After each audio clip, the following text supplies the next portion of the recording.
రాజ్యం ఇదే మీ రాజ్యం దొంగల రాజ్యం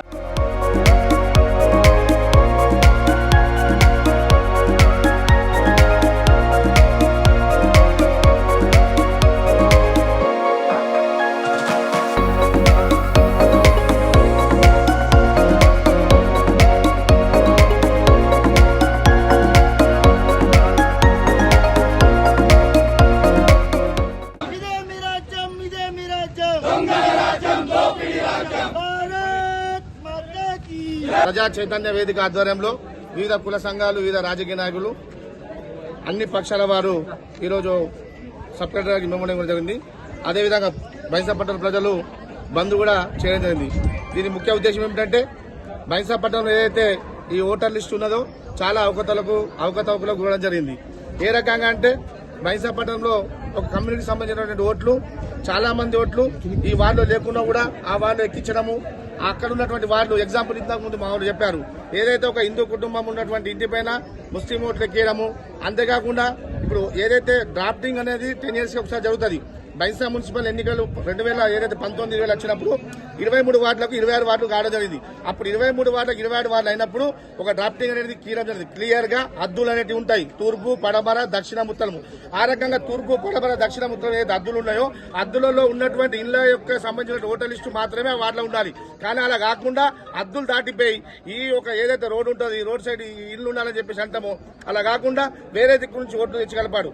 దీని ముఖ్య ఉద్దేశం ఏమంటే ఇవి హిందువుల్లో ఉన్నట్ల వాటిలలో గడబడి జరిగింది. కాకపోతే దీని ముఖ్య ఉద్దేశం ఏమంటే ఎవరైతే రాజకీయ నాయకులు ఉన్నారో వాళ్ళు ఒకటే పార్టీ ఉండాలని చెప్పేసి ఉద్దేశంతో అధికారులకు మచ్చిగా చేసుకుని ఆ రకంగా బైంసా మొత్తం కన్ఫ్యూజ్ చేశారు. బైంసా మొత్తం కన్ఫ్యూజ్ చేసి వాళ్ళ యొక్క వార్డులు ఏవైతే కొన్ని టిపికల్ వార్డులు ఉంటాయో గెలవని వార్డులు ఉంటాయో అక్కడ చాలా క్లియర్ గా ఎగ్జాంపుల్ సిద్ధార్థ్ నగర్ గల్లీ వచ్చేసి నేతాజీ నగర్ ఓట్లు 400 ఓట్లు ఉంటుండే ముందు. ఇప్పుడు ఏమైందంటే ఒక 200 ఓట్లు నేతాజీ నగర్ ఓట్లు పోయినా సరే డ్రాఫ్టింగ్ అయినప్పుడు ఏదైతే నేతాజీ విగ్రహం ఉంటుందో అక్కడ నుంచి కొద్ది ముందర 3వ నంబర్ వీధి నుంచి వార్డు నెంబర్ 1 అయినప్పుడు డ్రాఫ్టింగ్ చేసారు.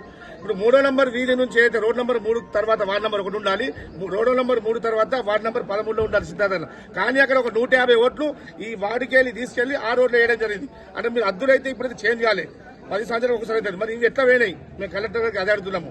మేము ఒకటే కోరుకుంటున్నాము, ఏదైతే 2019-20 డ్రాఫ్టింగ్ అయిందో ఆ డ్రాఫ్టింగ్ ప్రకారంగా తూర్పు దక్షిణ ఉత్తరం ఏదైతే ఉంటుందో దాంట్లో ఉన్న అద్దులటువంటి ఓటర్లనే ఓటర్ ఉన్నటువంటి ఓటర్లనే ఓటు ఎలక్షన్ అయ్యే విధంగా చూడాలి. ఒకవేళ అలా కాకుండా మా వాళ్ళు అనేక మంది వాళ్ళ నుంచి అప్లికేషన్ ఇవ్వడం జరిగింది.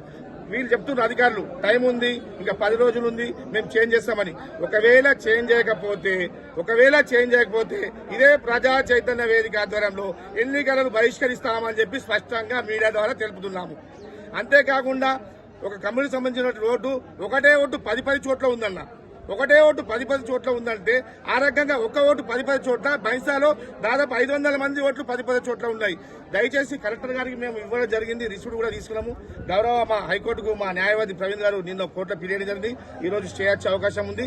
స్టే వచ్చిన తర్వాత కూడా ప్రజలంతా ఇదే స్ఫూర్తితోటి ఇంకా ఎన్ని బోకస్లు అన్ని తీసుకొచ్చి మనకు ఏదైతే కోర్టు టైం ఇస్తుందో ఆ టైం లోపల బిఎల్ఓలు పెట్టి నిజంగా నిష్పక్షపాతంగా ఓటర్ల వెరిఫికేషన్ అయిన తర్వాత ఫైనల్ ఓటర్ లిస్టు ప్రచురించిన తర్వాత మనం ఎన్నికలకు వెళ్లాలా, లేకపోతే ఈ ఎప్పుడు కూడా ఒకటే రాజ్యం ఒకటే పరిపాలన ఉంటుందని చెప్పేసి మరొకసారి కోరుకుంటూ ఈ సక్సెస్ చేసినటువంటి అందరికీ ధన్యవాదాలు.